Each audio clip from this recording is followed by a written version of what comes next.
When you play the Game of Thrones, you Subscribe and like. or you die. There is no middle ground. Alright, hello YouTube. Welcome back to the Griff YouTube channel. Today's video, we are going to be discussing the possibility of Barristan betraying Dany for young Griff. Now, you might be thinking right off the get-go, maybe you clicked on this thumbnail, or you just were interested by the title. How would this happen? Now, I want a preference. I personally do not believe in this idea. I think it's a very interesting topic. I think it's something that's very interesting to discuss because it really talks about a lot of the issues that we're going to see Dany face, and maybe some of the perks of someone like going to young Griff, kind of what the reputation is going to be like for both, and some of the consequences that we're going to see of, again, the ending of Dance with the actions Barristan does take. Now, there's also going to be some things that are just going to be some added little nice things for you guys in this video on kind of my reasoning as to why I think Barristan's still an important character and why I think it makes a lot more sense to keep him alive than to kill him. I know a lot of people have suggested that he will die in the incoming battle, the Battle of Fire.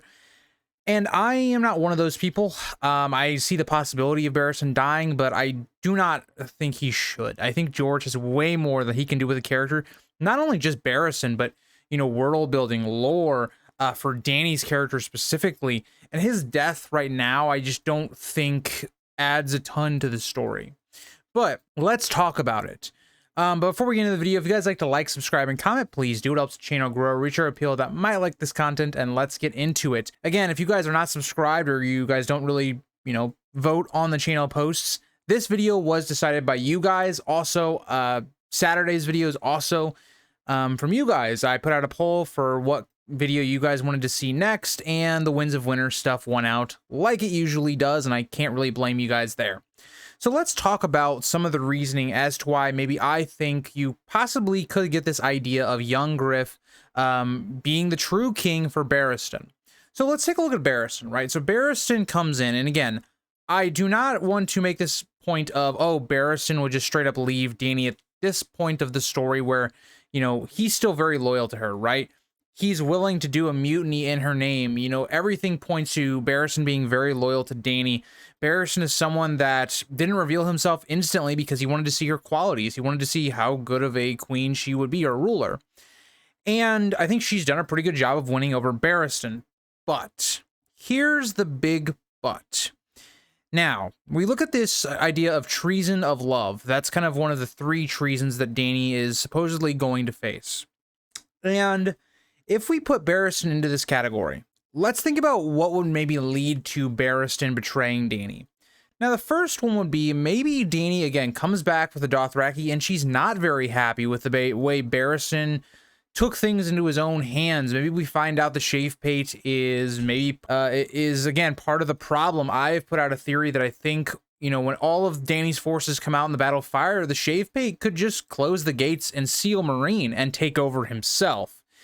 And basically, it could be, again, what we see with Ned and Barristan is they're very similar in the way they act, where they put their loyalties in people, or they put their trust in people that probably don't deserve it, someone like the Shave Pate.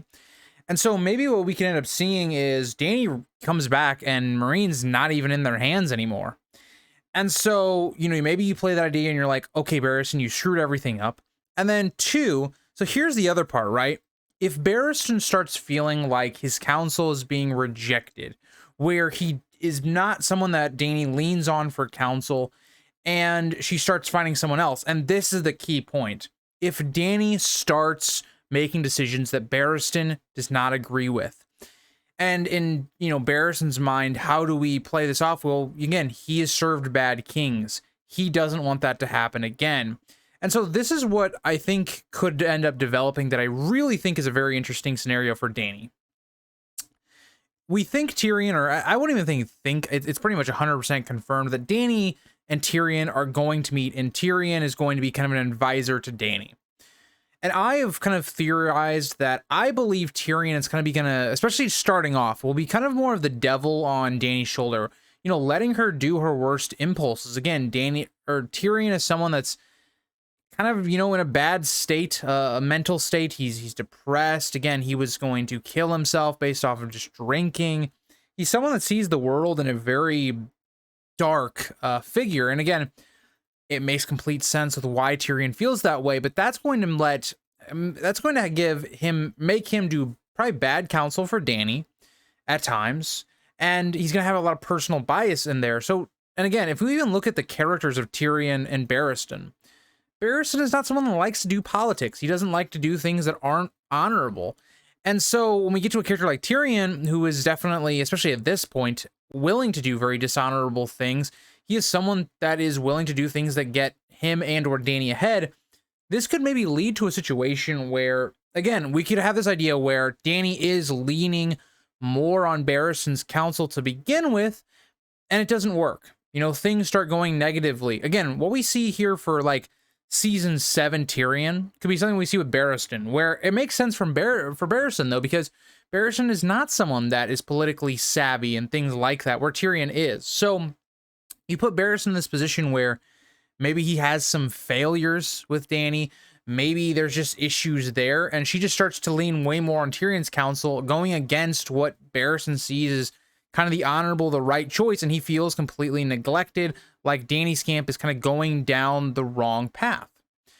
And so you could lead to this decision where Dany's coming over now. And again, what is kind of the rumor and what are the circumstances of Dany coming over going to look like? I've talked about this a lot, especially with my Dany and Young Griff videos, but Dany is going to be viewed as an outsider, a foreign invader. She's bringing over more than likely the Dothraki, the Unsullied, just foreign armies. And again, when you're looking at Westeros, right, think about how Westeros even views sellswords, right? People think that selling your sword is just beneath them. Like, that's bad. You shouldn't be doing that.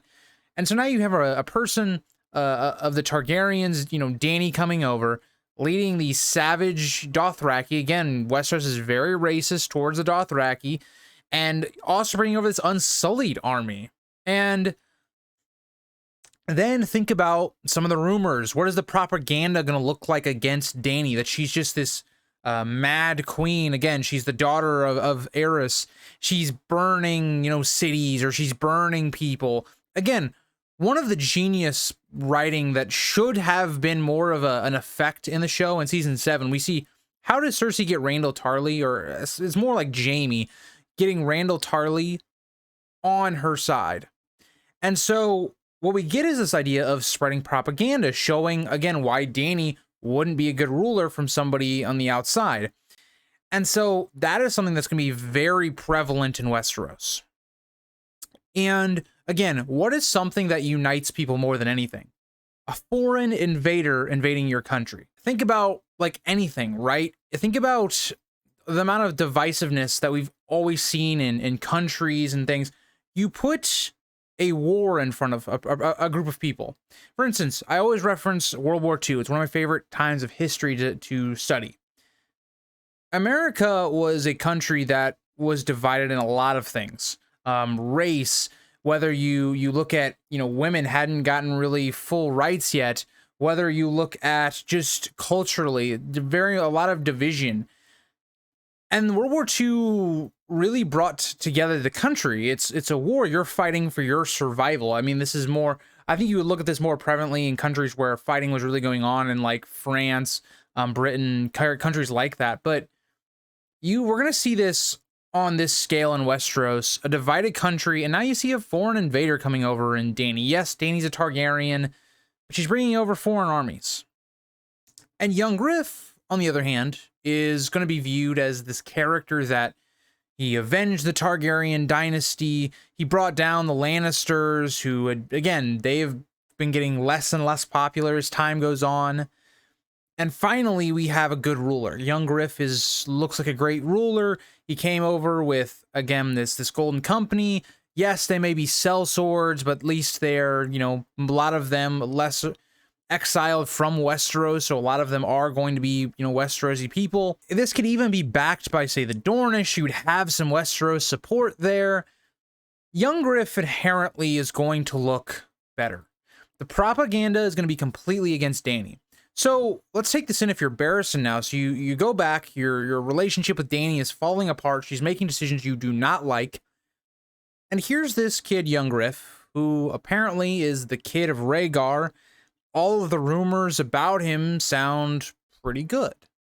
And you could even take this a step further. Again, this is not how I expect Dany and young Griff to meet. I think young Griff is going to come off much more arrogant, and I think he's going to be someone that is going to have kind of the persona of, why should I bend the knee or give up my throne for you, Dany, when I'm the one that actually avenged our family? I'm the one that did all the hard work. You just kind of came in at the end, and now you're saying I should bend the knee to you or do whatever.